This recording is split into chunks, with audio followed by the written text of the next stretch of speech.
Hello, and welcome to Mind Your Head, a space for people to share their stories, talk openly and honestly about their own mental health challenges, and to give some listeners some comfort in knowing you're not alone. We acknowledge the traditional custodians of the land in which we record this podcast, the Gubbi Gubbi people. We pay our respects to their elders, past, present and emerging, and extend that respect to all Indigenous peoples. We honour their enduring connection to the land, waters and culture, and recognise their invaluable contributions they make to our communities. Always was, always will be Aboriginal land. Today's guest is my good friend, Joel Faulkner. This conversation was long overdue and something we have both wanted to have for years. Joel went from being a promising schoolboy rugby star to leaving the game at a young age. He spent years seeking meaning in life and grappling with the question we all face at some point, who am I? For the first time, Joel shares his story, discussing the highs, lows, and everything in between. Now let's get into it. Joel Faulkner, welcome to Mind Your Head. I've always wanted to have this sit down with you. It's been a while, and so I thank you so much for agreeing to come on. I know you're a very private person.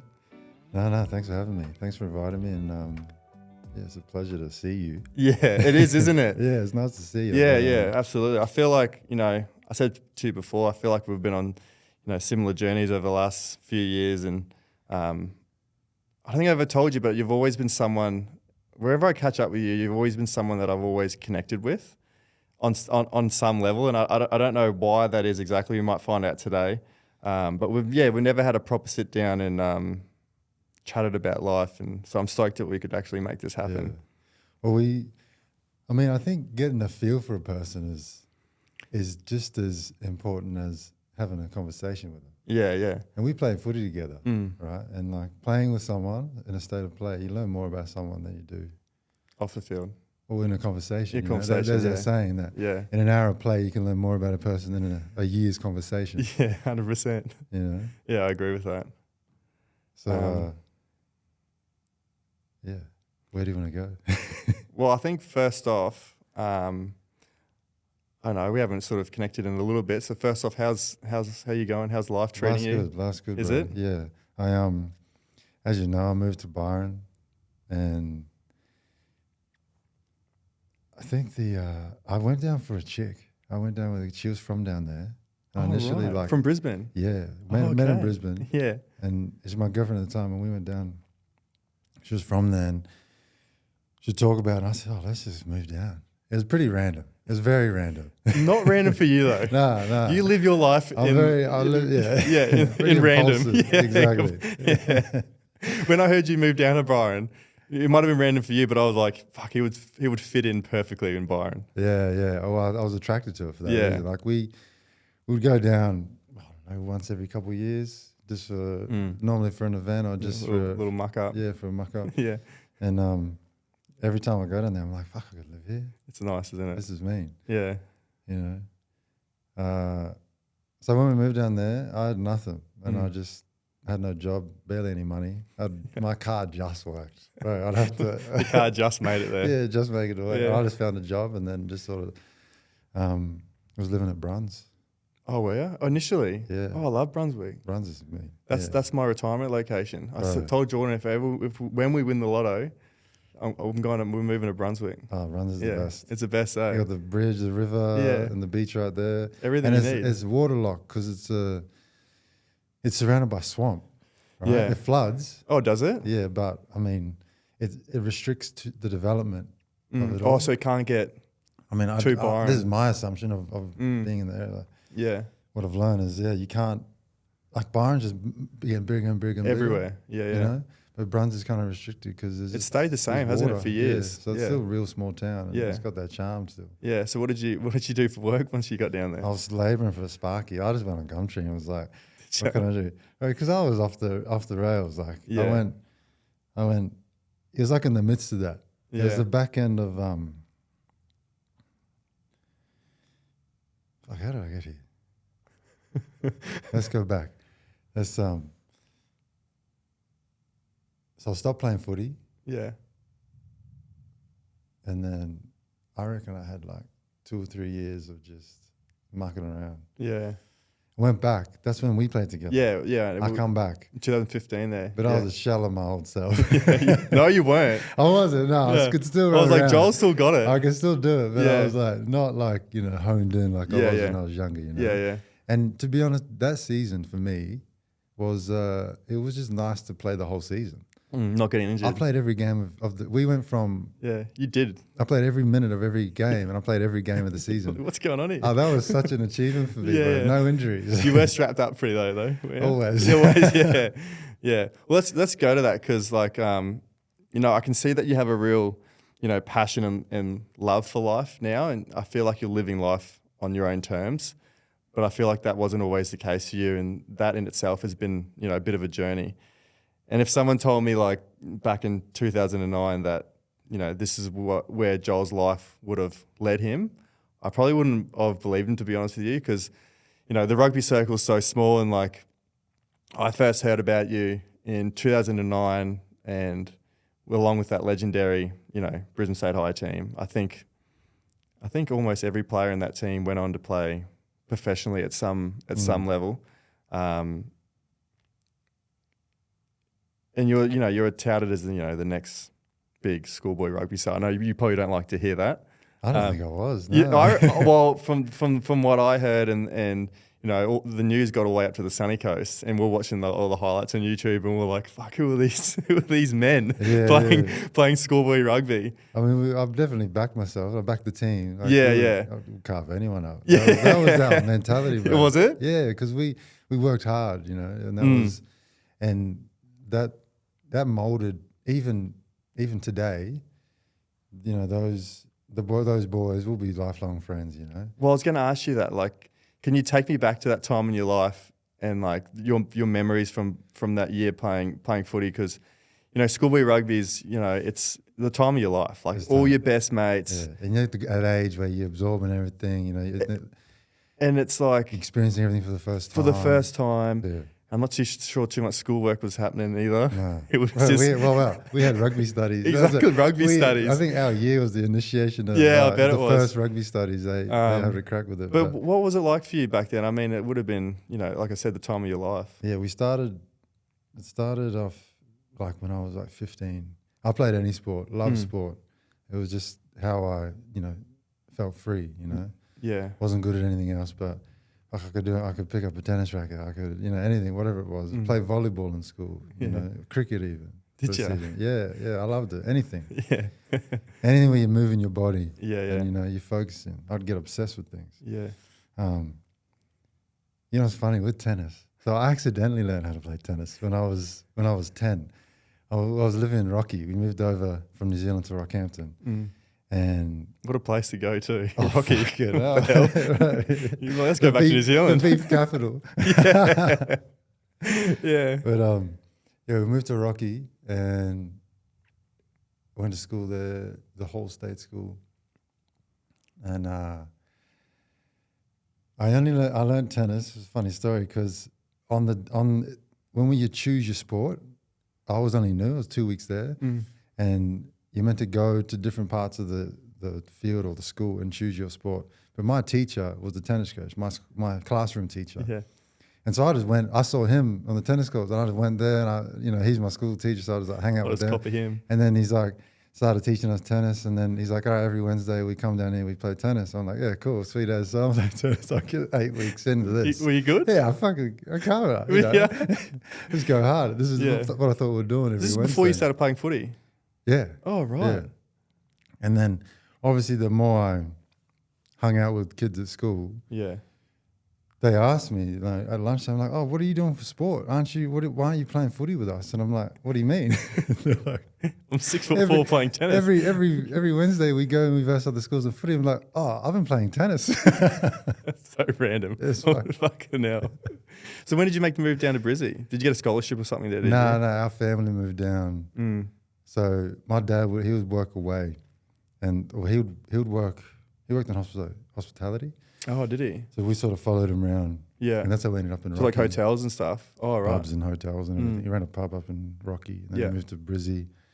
And then it was funny, we were like catching up. Like we all moved to Rocky. Then he got a better gig in Brizzy. And then we stayed in Rocky without him for a while. Mm. And then we're like, all right, we'll go down to Brizzy. Went down to Brizzy. And then he got a better gig in Sydney. And then Mum was like, no, fuck that. We're staying in Brizzy. Yeah, we're staying in Brizzy. Really? Yeah. So he went down to Sydney, did he? Sydney and then Canberra. And then he'd come back every night. Oh, right. Was that tough growing up? Or I didn't really notice it. Didn't ya? No, it was good. Was it- Mum did a good job. she did a good job, did yeah, she? Yeah, she Yeah. did good. Yeah, So then- Dad was a provider, you know. Yeah, exactly. We lived comfortably, you know. Yeah. But So how did you get into footy? I mean, I started in Rocky. mm, One of the schoolmates said, come and play. And it was good. Heaps of black fellas up there. Fuck, they're good, man. they're quick, eh? Indigenous Yeah, boys. Indigenous quick. boys, All they're barefoot. lethal, We all eh? played barefoot. Yeah, of And course you they run did. faster because all the fields are full of bindies. You don't want to get it, eh? Yeah, you can't Yeah. sit still. Yeah. But started up there, got into it, and then moved down to Brisbane. And my cousin, we were living in Logan. My cousin Of course was you were. staying with us. Mm. Yeah, Yeah. represent. Represent, yeah, yeah. My cousin was staying with us at the time, and I'm like, oh, I'll play rugby. So he just took me down to the local rugby club, and that was it. So you were quite a late bloomer in terms of playing footy, like, Yeah, you it would know. have been 10, 11. Yeah, something like that. Oh, right. So what were your sort of favourite memories at Brisbane State High? I mean, obviously winning. I think you're flogging every team by like Yeah, 80 points. yeah. We were that schoolboy side. It started when I was probably 15. Yeah. We were looking up to guys like Charlie Fatoa Mm. and Brando Valu. I think Brando's a coach there now, actually. Yeah. Well, Josh. Charlie's a coach down on the sunny coast. Is he? Yeah. Oh, fuck. He was a player coach for a little bit. I used to go down and watch him play. Yeah, Charlie's a man. Playing reserves or something, still got it. I'm like, what are you doing playing reserves? Is he playing? Yeah. Oh, man. Yeah. Because he broke his neck. When did you do that? Oh, this was after. This is like, he Yeah. was, No, he he was played. with the Reds and then he done his neck. Yeah, he played a couple of seasons playing reserve grade last Oh, year. how good. Yeah. That's good to hear. So you looked up to those guys. Those boys are like the older. We were like, I was only young and they were Mm. the seniors. Mm. And the coaches, Eags, Nooney, they were the bosses. Everyone revered them, bro. Oh, Everyone, really? yeah, everyone was like, fuck yeah. For the We man. were scared of them, you know? Yeah, were they? Yeah, but Yeah. it was good. They kept us hungry and like, you know, something to Strive for, I something guess. to strive Yeah. for. And they set a good example. Mm. And I would see them. I remember, remember NTS? Yeah. You know how like NTS, like, I don't know, Squabba or Laney would come. Yeah. They would come into the schools. Well, in Brizzy they did. I remember seeing like Josh and Charlie doing like kicking practice or catching practice on the over. I'm like, fuck, I wish I could do that. Yeah. Can't wait to that. I wanted to do that. So you had dreams of like aspirations to take footy further? Yeah. You did? Yeah. Yeah. I mean, I didn't. Oh, yeah. I mean, it was more. I didn't have a big foresight. Yeah. Still don't. But Yeah, I'm I was working on gonna that. I'm working on that. Well, it's funny because people have their own sort of ways to look at the future or future goals. A lot of people sort of live short term. Other people live, long term. For you, was it sort of short term when you're playing footy at school? Was it? It was on the moment. Was it all in the moment? Was I it? was saying this before, being present. Like, Yeah, being present. Before I even knew what that was, like being present, I was just good at being here and now. Oh, were you always? Yeah, always. Oh, really? But you become impulsive. It has its bad traits, but it's also good because you're good at what you're doing right here and now. Yeah, no focus on anything else. Yeah. And so, yeah, before I was a senior at State High and we had that mad run. Matt, the best. I think it's still. It started early. Did it? Yeah, it started like we got instilled values like we would train with Eags and Nooney. They were the head coaches there at the time when we were young fellas. And then, guys like Matty Tamora, Oh, yeah. who's like, everyone knows who that guy is. Yeah. He's the man. He's He the was man. like a big role model for everyone. Yeah. Brenny Hamlin, and Willie Tupou. Oh, He was the yeah. man. He was my idol. Was he? Willie Yeah. Tupou? And he's a friend now, which is even Is he? cooler. Yeah. As I mean, in- we were friends at school, but he was The one that plays for Japan? yeah. Oh, Yeah, right. he was the man. Yeah. Cut a line like Willie Tupou. Oh, really? In school, he was, he was just as lethal when he was. Was a he? kid. Yeah. Yeah. So Yeah. So you had a lot of mentors there, like people older than you to look Yeah. up to. yeah, Mm. and even opponents. Like I remember marking. When I was a young fella, I think I was year 11, and I played first, and I was a young kid coming up playing first. I think my first game I had to mark Luke Morahan. I was like, Good luck. yeah. Good luck. Yeah, exactly. And that TSS team was obviously That was lethal gun. that year too. Yeah, Slips, Jono. Ben Tupperwire, I think, was Ben there. Taps, Yeah. Yeah, John O'Lance, I think, was there too. Like, what a team they had. Yeah. So, Did you realize, I've always wondered this, like at the time, did you realize like how good or how blessed or lucky the team that you had, like everyone sort of coming together? Like, I think every single player, it was just every single player was just good. evolved into that. Did it? It wasn't like this massive plan. Like, Yeah. because what happened was I did senior for 3 years. Mm. I did it was common for like guys who focused on their sport to just do senior so they could do their sport. Yeah. Some of the boys, others did that as well. And that's what Charlie did. Mm. You know, and there was like a few basketballers, a couple of volleyballers did that. Yeah. You know. It was cheeky for me. It wasn't a cheeky, Yeah, I mean, they say so you can be like a student athlete and focus on it, and it does work. But Yeah. I don't know. There's no shooting in this. I was It's all like, fuck, if I could do anything to study less, to read less, Yeah. that was me. That was me. I went to a sports school. So Yeah. when I decided to go into the army, you had to do English and maths, but I changed it to like social English and social maths, which is like nothing. And I did all sport. I was like, why am I trying for an OP, stressing out for an OP when I'm just going straight in the army? So instead of stressing out my year 12, I had the best year 12. All my mates were stressing about like exams and stuff. I was doing surf class in the morning. And then I drive into school and do touch, have a break, do footy, do basketball, do volleyball. That's my day. Yeah, And I was like, this is the best. which I mean, you know, people talk about. I don't know. I think about like the curriculum of school and stuff, but that's like a good way for a kid to spend his time. Is it not? Like to like just feel alive and do activities that they love. And Yeah. And I always think about that. I was like, fuck, did I fit into school? Like, did I get the most out of school? Like, I was always stressed about schoolwork. And I was worried, like, did I have to go to uni? Did I have to get good grades to have a successful life or make something of yourself? And I look at it now and I'm like, no, I'm living pretty happily, pretty comfortably, and academic wise. There's many ways to make a way. It is, isn't it? Like my parents, if you got an education, and I think it's still education is good in some form, or getting knowledge in something is good for you. But they were like, do the right thing, go to school, finish school, go to uni, and it's good. It is good to do that, but we're not all. It wasn't for you, you reckon? I don't know. Nah. Well, it wasn't. Yeah. Yeah.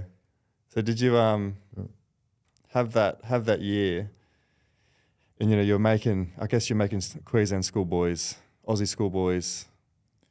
Yeah.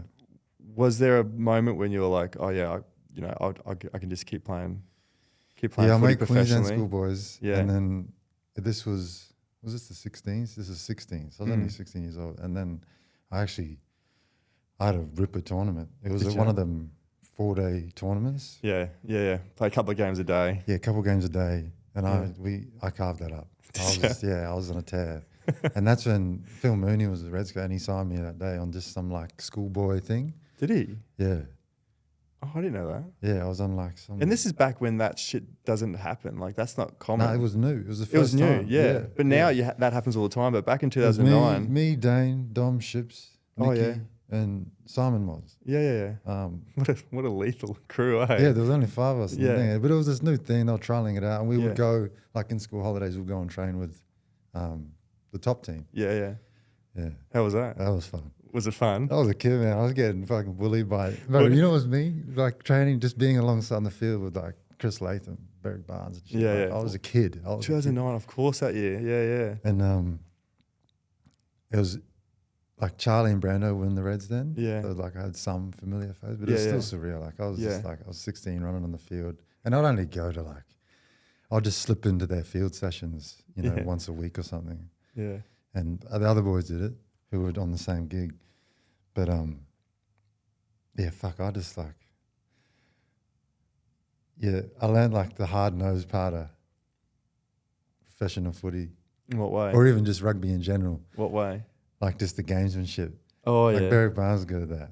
What do you mean? Like just niggle. Oh, did he? Yeah. Really? It was good, man. It was good. Like What, throwing a bit of chat? throwing chat, like just making things hard for your opposition and like Oh, taking right. like, you know, Oh, the psychological side of like playing footy. or just the mind games and stuff. the games and shit. They're like, and this is their training. They're doing this training. Yeah, but I'm your teammate. it was good for them to, like when you do semi-opposed, to like get a glimpse of that. Yeah, nice. And even just the high skill level, like fuck, man. Just when you're a schoolboy and you go hang out with some pros like that, it's so fast, and everything is just like To another level, eh? yeah. Do you have a favourite memory from that last year at Brisbane State Eye? Man, every game was good. We had I was going. The stars aligned with that year. Like we had people like I was a senior that year. We had Geordie Toops. But Jordan was our captain. Weapon. Absolute weapon. Still a weapon, I bet. Yeah. Still. You keep in contact with him all, do you? Yeah, nice. He's a great man. Yeah, he is. He's a solid man. Yeah. Like I got a lot of time for Geordie. Yeah. Matu, Matty Garland. Yeah. Even our whole backline. Like Yeah. everyone. Yeah. I can say any name. I think your Rohan was your But fucking... Ron, and yeah. then we had like the younger boys, a year younger than us, but then like the babies of the team, like Curtis Browning and Chris Saltier, they were just old enough to play. Yeah. And they were killing it. And they killed it for the next 4 years at school. Exactly. Yeah. So That's what I mean. Like, it's just so... the timing of The it. timing of it Yeah. all, like, and they've all gone on, you either play for the Reds or play overseas or play for their country. It's like, you know, I still look at it now like that, and a lot of people talk about it, like 2009 Brisbane State I team is like still like... We were the best team in the world. We would have beaten any team in the world. We're the best team. We were. Did it feel like that? I reckon we Did were. it feel like that when you're playing? You're like, we could beat anyone. We're not being arrogant or cocky, but just have so much confidence. Like we're gonna fuck yous up. Because, bro, so the stars aligned for each player. Yeah. Right? And then our training was fucking grueling, bro. Was it tough? Yeah, Was it? Gracie, Michael Grass, he Yeah. taught us all how to be hard in training, like how to work hard. So I'll give you an example. Like we did stairs, we did Kangaroo Point stairs. The Sankey was once a week, every Friday, and that was like the Friday session. That was the easy session. Yeah. I got out a lot of those. I bet you did. I did a few, no, but It was hard for the boys. it was though. grueling, man. Like for example, in the mornings we did a lot of strength and conditioning with Gracie. You had to be there. I think it was like 6:30 or 7. This is before school, and the warm up was a plank that we had to hold, and we would hold it for fucking 20 minutes, doing different variations of a plank. And it's just little stuff like As that. 16-year-olds. Yeah, 16-year-olds, and we would just fucking drip. There was a pool of sweat underneath everyone, and like stuff like that. Yeah. It was like every session was great, and we had so much fun. You know, and like even the 300s, our field was and all the boys, you know, when they hear this, they'll be laughing. Like the 300s, What's the 300s? Well, 300 was, our field wasn't quite 400 meters around. There was a track on it, but we had to do, I think it was run 300 meters in less than a minute, which is doable, right? When you're kind of fresh and if you sprint. Yeah. But we had to do that fucking every drop ball, 1-300. Really? You drop another ball, 1-300. Someone misses a tackle in a semi-opposed, that's a 300. So like the standard. The standard had to be high. Was so high. Yeah. From the get go. From the get-go. Oh right. So every drill you do, and then you got 2300s. Like, So when the game came around, you guys were just absolutely fizzing. we're fizzing, we're fit as fuck. Well, is yeah. And also the tactics, man. Like, we work so much on little things. And I think this is what, you know, as a coach, or reason to take on, like, I've sort of translated this approach with my boxing is like, focus on the small things. And even in life, right? So I'd just become obsessed with running lines. Like we would not me, sorry, but Eags would like get us to just do simple, boring drills where we were good at running a line. Like, first of all, you learn simple, run straight, cut the line, run straight, cut the line, run straight. All right, let's put a person there. And this is general stuff, but we just did that over and over again. Yeah. And that's what you were good at too. You fucking could cut a line. But running lines was my jam. Bro. You loved it too. I loved it. But it's like the basics. It's the basics that people overlook, isn't it? Yes. And how simple it is. Just open a shoulder up in the defense and then cut straight back in.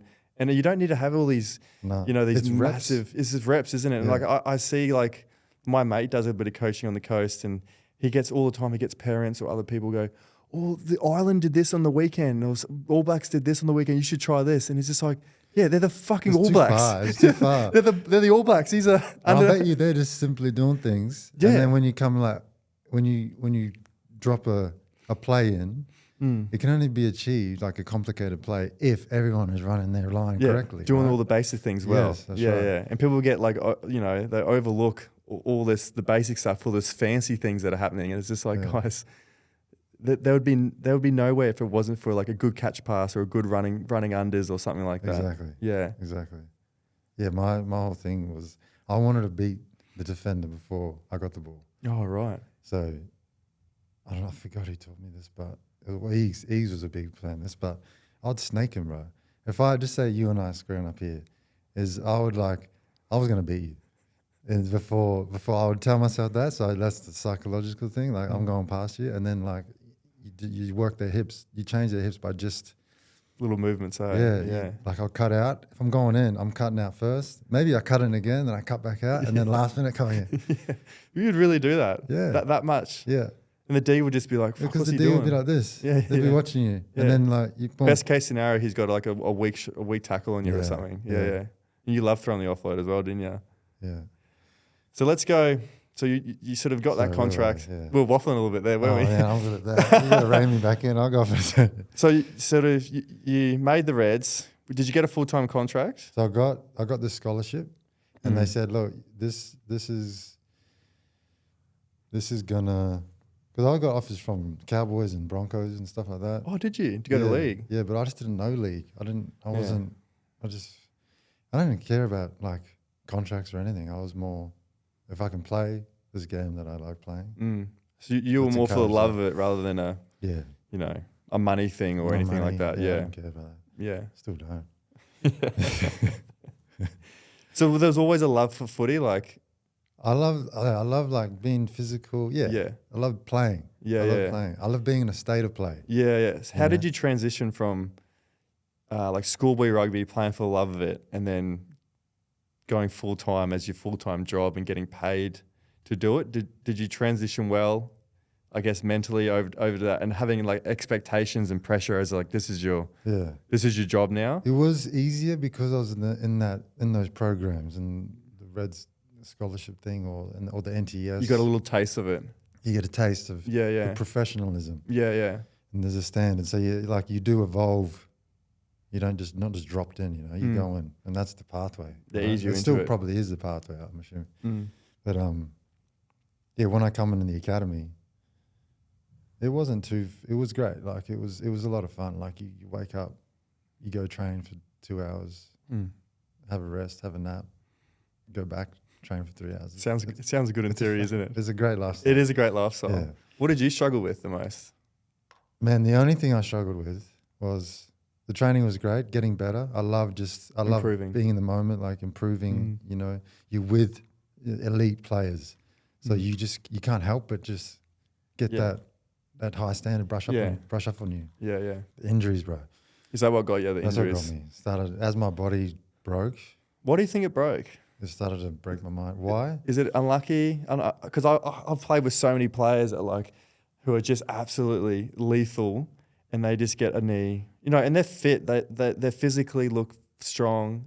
I don't know if doing a knee's unlucky or something, but I've played with so many players that are so good, and then they'll get a knee or they get a shoulder, and then they'll just get a horrible run of it, and then before you know it, they've chosen to do, another profession. Yeah. Is that what it was like? That's for pretty you? much what happened to me. Was it? Yeah. In a nutshell. Like it was just the repetitive injuries. My shoulders went. And once my shoulders went, It's hard to play a contact sport without your shoulders. I know. And Isn't it? It'd be tough. Yeah. And I just, I love the roughness of it. I love running into people and smacking people. So did it have when you're getting these injuries, did you second guess?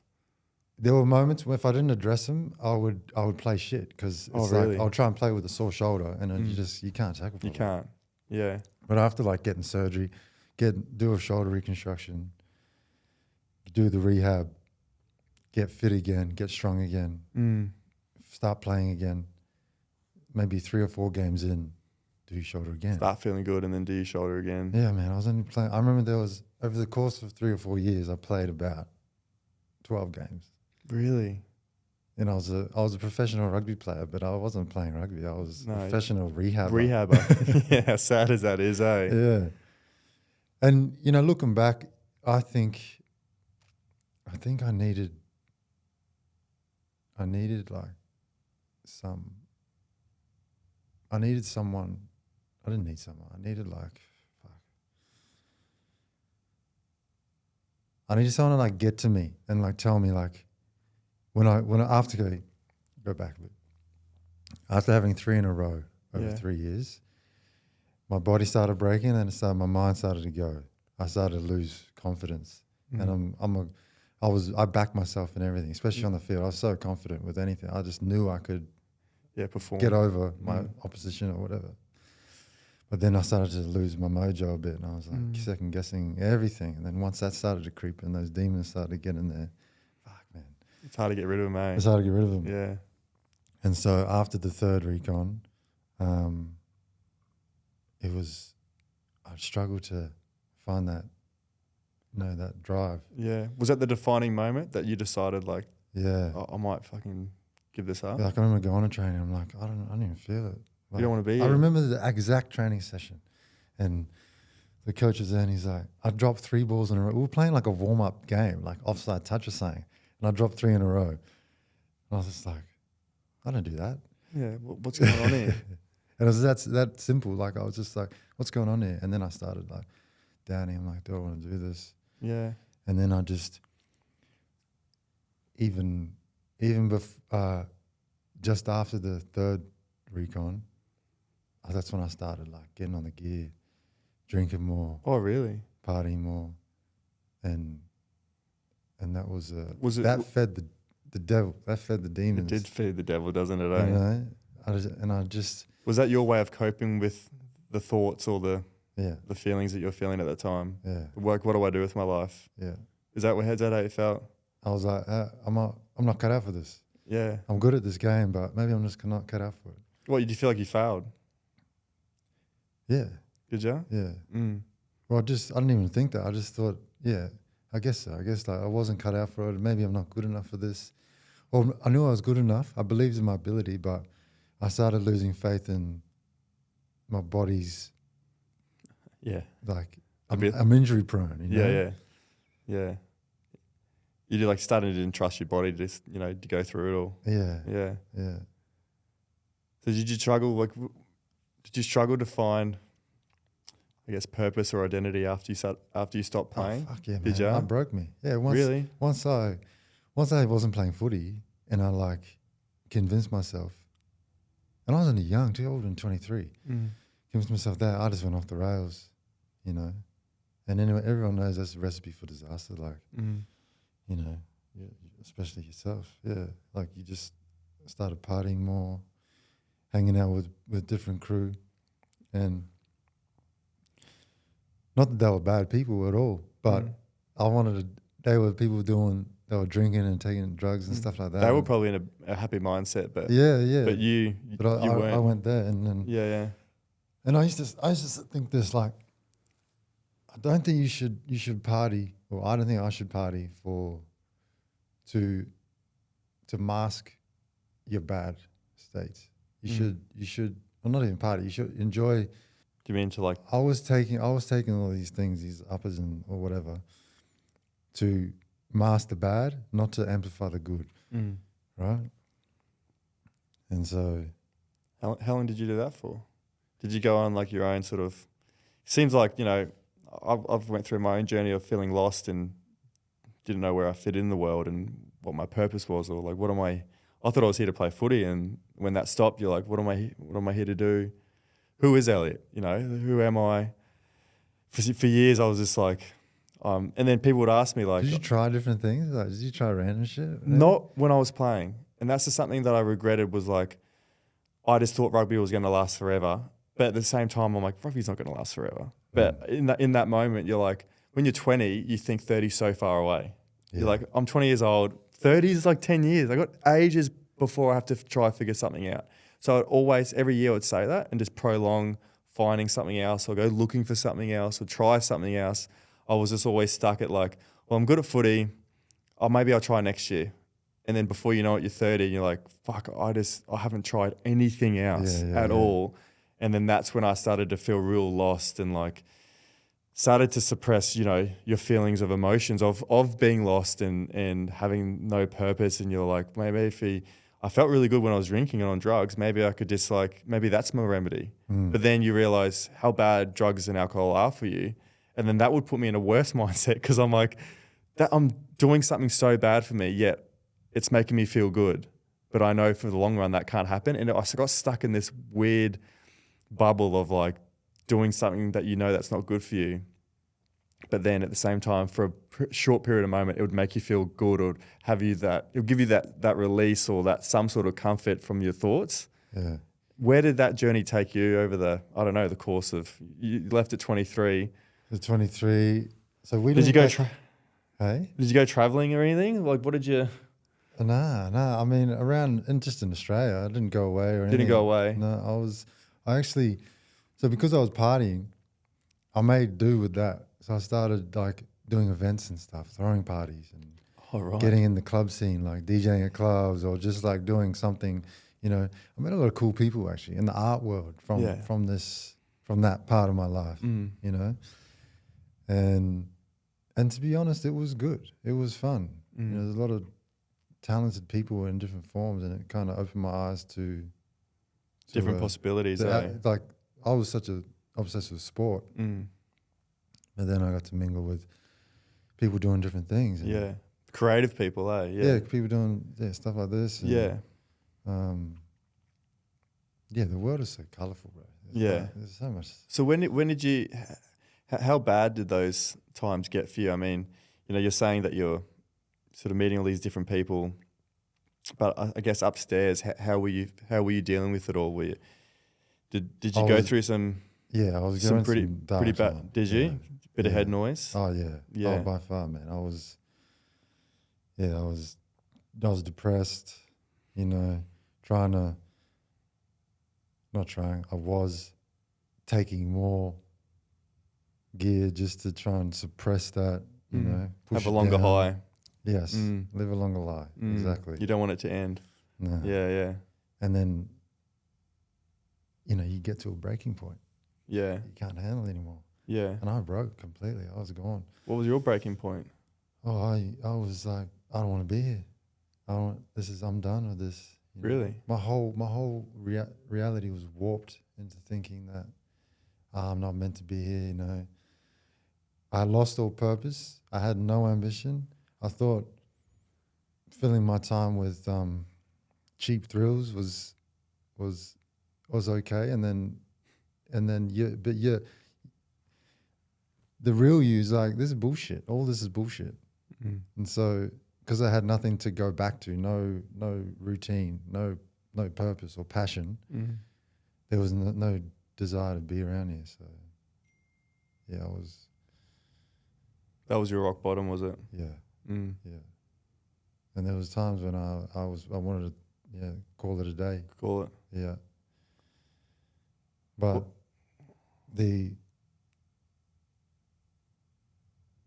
when I got that low and in that state, you know, my mum, shout out to mum. Oh, really? Yeah, she got you through it. She said something that really got to me. She's like, you know, she's crying because like I was in a bad way, like off the rail. I was so unhealthy, whatever. Did you talk to her about it, or could she just tell? No, this was like she could tell. And she said to me, you know, if you kill yourself, I'll kill myself. And man, her saying that, I was like, fucking hell, Jesus, like that hit me. It's kind of like snapped my brain out of this like state, because like I didn't feel it at the time, but in hindsight now that I'm a little bit wiser, man, being depressed, I think, and this is my own version of thinking about me, is so selfish, bro. It's a selfish thing. Like you're so obsessed with your own shit, you forget about who you're affecting and what we're not alone, even if we try to be. We've got our family around us, we've got our friends that we affect. So But it's hard to see that you can't see it. You Yeah, can't see it. when you're in that state, and I felt the exact same. Like when I was in that state, I had so much loving friends and family looking like outside looking in. But when you're in it, you just think that no one cares. You're alone. I'm doing them a favor. Yeah. When reality, that's not reality at all. No. Isn't it fucked how you've warped your mind gets when you're that unhealthy? Oh, it's so frightening that I now like fully, shouldn't say fully because there's so much more growing to do and learning to do, but fully like understanding how powerful the mind is. That one little bad thought that you don't address can manifest over years and snowball into this and warp your reality into thinking that this is the truth when it's not. It just happened to be a bad thought that you didn't nip in the butt or you didn't address or you didn't talk about. You've just like pushed it down, suppressed it. That comes up. That will keep coming up, and every time it comes up, it will come back worse and worse. And that's what it was for me. I left it for years, and then it just snowballed into how bad it got. And now it's like, it's a constant reminder is like, well, how good can positive thoughts be? Where can I get myself in a position where I love my life and using positive thoughts? Because if your mind can do that to you when you're, in a negative state, it can also be such a powerful tool when you're in a positive state of mind. Mm-hmm. So what got you out of it? Obviously your mum talking to your mum about it, and what was your turning point? Mum, like, it was a good snap, like, just hearing that, and I was like, shit. But the work started when I just did things. There's a quote from a Nas song, "Habitual happiness," right? And I heard that, and I was like, That's deep. yeah, he's a deep man. And I started doing things, creating habits that just gave me joy, that were good. And Like even, little habits? yeah, like little things. Yeah. Like, I mean, and were healthy. They weren't things that were. So there's like two things. There's two things. If you do something that is maybe short-term high, good, but has a long-term bad, that's probably not the best thing. Or if you have something that's short-term bad, but in the long run is good, that probably isn't the best thing, right? So for example, like a short-term high would be like drinking piss. It's great. You feel good, you can socialize, you talk, but the next day you're hungover, long-term, and you can't keep doing it, right? It's unsustainable. Or in reverse, you got short-term bad, maybe like a job you hate, it's the daily grind is shit. Like, you don't like this, I don't like being here. But you get heaps of money and you can have security. Like, that's kind of good, right? But I started to try and think about doing things that have both good high, good short-term and good long-term. So and that's what I do now with sport. I have to be involved with sport. Sport is a good short-term and it's good long-term, right? You get the immediate like dopamine hit. Hit from doing something you like doing. You're moving your body. And then obviously the health benefits long-term, right? And also if you can get a job that does that, it contributes to your life, That's the search we're all on, isn't it? Yeah. Just trying to find that balance. Yeah. Because I'm exactly in that point of working in the mines where it's, it's not painful, but, massive long-term gain. But in the short term, I'm trying to find those little sprinkles of joy and happiness to outweigh the shit of going out into the working out in the mines. But yeah, I'm happy that you found that. Yeah. Yeah. And it's good. People do it in different ways. Like, you're working in the mines, right? But did you kind of spawn this idea, or at least like get the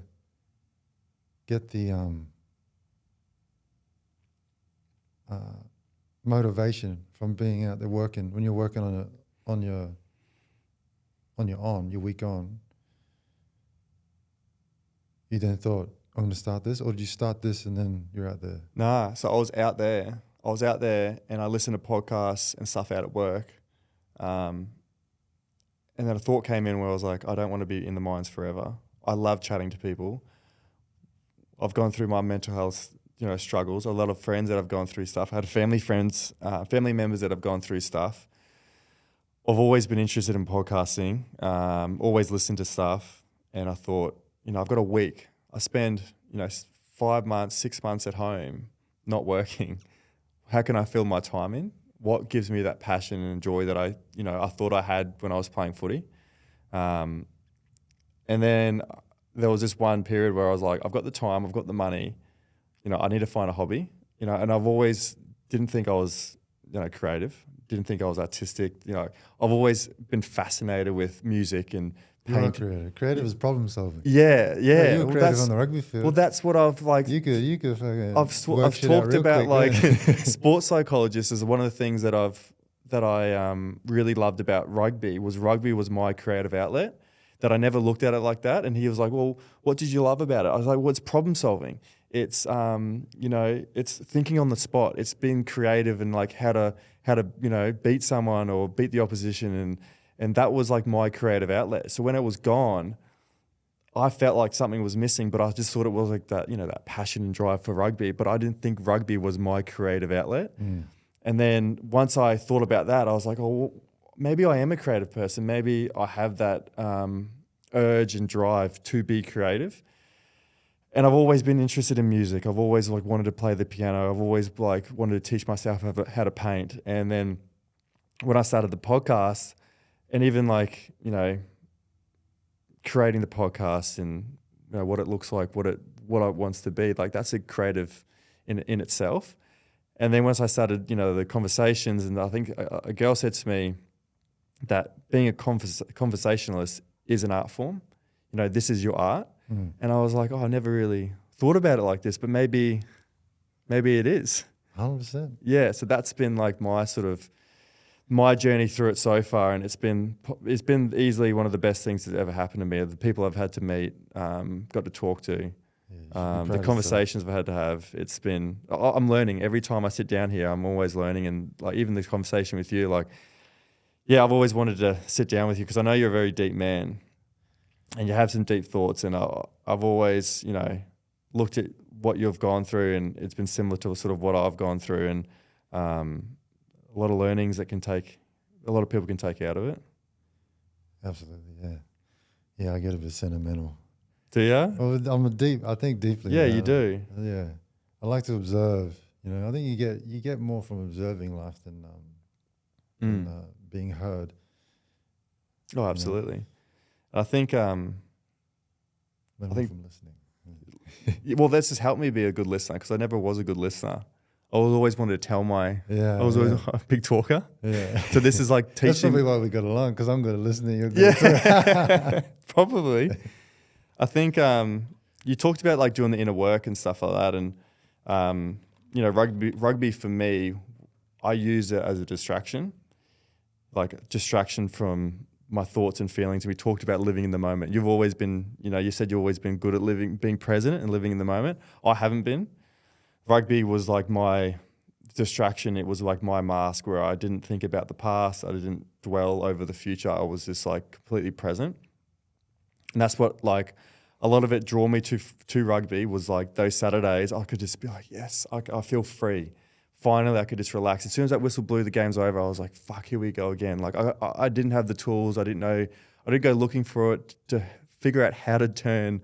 You're in the flow state. I was in the flow state, but I didn't know how to turn the voices off after I stopped playing. And that's when I sort of got into like, doing drugs and alcohol and trying to put find. You in the flow state. I think. The drugs and alcohol. Do you reckon they put me in the flow state? Well, for me, they did. You forget about, you're just there and now. Whatever but it's not a flow state I wanted to be in. No, it's a fake one. It's a fake one. It's a plastic one, isn't it? And you talked about like once it stopped for me, I had to do the inner work and start addressing, those demons that, the head noise that was going on. How did you address that inner work? Did you go to a psychologist? Or did you try like, a lot of... It took me a long time. Oh, I did? Oh, yeah. It took me a long time. It was a gradual clawing out of that lifestyle. Yeah. And I think that season I come back. So I hadn't played rugby in a while, and I come back and I was a shell of the player I was, But I played every game of the season, and I got to, we hung out a lot that year. We had a bit of a time as well. We got up to some ruckus too. we had a real big time. Yeah. But that was the start. Like that wasn't me at rock bottom. That was me at like getting out. I was still bad, I was still partying and carrying on like that. But at least I went back to the sport. I played a bit of sevens too. Traveled around that, but I was still pretty unhealthy compared to what I was. Mentally, physically, both. Yeah, both. Yeah. But I started learning about. Well, before I started learning about stoicism, I started realizing like everything in my life is my responsibility, is my fault. Like all this like depression and like fucking, head noise, it's all self-inflicted. That's what I was telling myself. Like I'm doing this to myself. Like we live a pretty good life. We live a very good life here in Australia. Like nothing outside of it. We can make a good life if we want. All right. So everything that's bad in my life was all it was on me. And so when I kind of realized that, and I started learning about stoicism and like this school of thought that is basically that everything in your life you're in control of, and especially your attitude towards life and your state of mind. Like, everything can happen to you, and people, you might go like, oh, what the fuck? Like, there's something as small as, oh, you cut me off in traffic. Oh, fuck off. Or something as big as,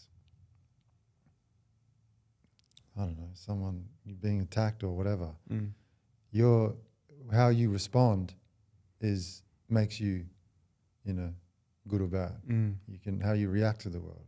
Yeah, that's 100%. Because I'm reading a book now called The Courage to be Disliked.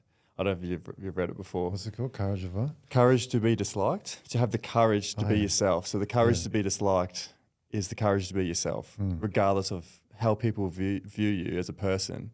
And he talked about having the power to respond to life's situations. You can't always control what happens to you, but you control how you respond to it.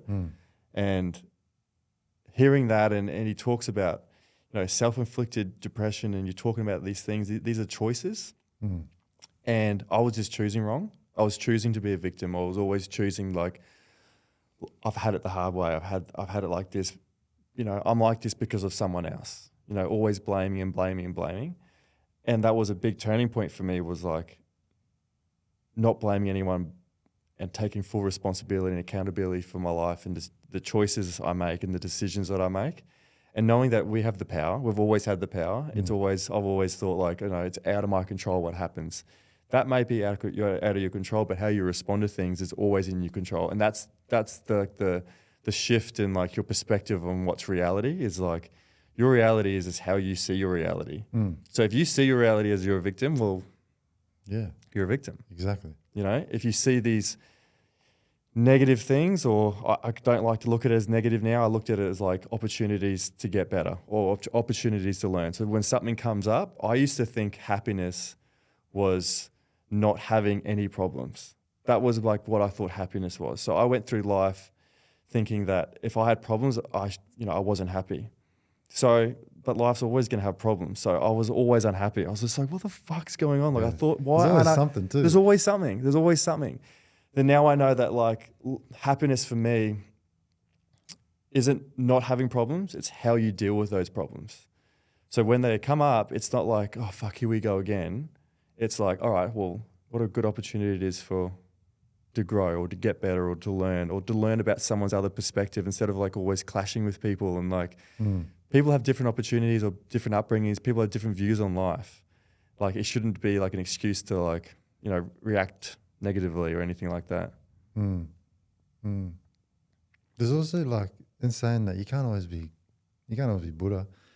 It's hard, isn't it? You can be, man, you get angry. You get pissed off at things. Like, and that's like the yin to the yang. You can't always, you get sad, But that's the thing, like Jordan's like, who talks to me about it a lot is like, it's okay to express the anger, but I think it's not, you got to express it in a healthy way. You know, for me, I would let anger control me, and I'll get angry for like 3 or 4 days. Oh, you hold on to that. Hold on to it. Yeah, yeah. You know, and I wouldn't know how to let go. I wouldn't know how to I'll just suppress it and I'll think about it and roll myself up even more. And it'll be 2 or 3 days have gone past. And Jordan's like, you still angry about that? Yeah. And I'm like, yeah. So it's like, I've learned to feel it in the moment. I always feel emotions. I never block them out. Doesn't matter if it's anger or jealousy or all these negative emotions that people like to talk about. I still feel them in the moment, but I'm getting better at, once I feel it, acknowledge it, accept it, and then move on. Instead of holding on to those things. I had a real bad issue with letting go of things. If someone's done wrong by me, if someone's cut me off in traffic, yeah, you know, I'm like, fucking, and I'm like, dude, they're probably in a hurry. They're lucky they didn't hit you. Yeah. You know, lucky you haven't had and I'm like, oh, good. I'm constantly having inner dialogue with myself every day. You know, and I love that though. I love that I think we all do. Yeah. But I used to be controlled by it. Now, even situations where I'm feeling nervous or anxious or anything like that, I'm like, I tell myself, I'm like, cheers for that, mate, but I don't need you right now. Yeah, yeah. Can you just piss off? I'll deal with, I'll need you later, but not right now. Yeah. So that's been a work in progress for me, I think. A couple of quick questions for you then. Okay. Boxing.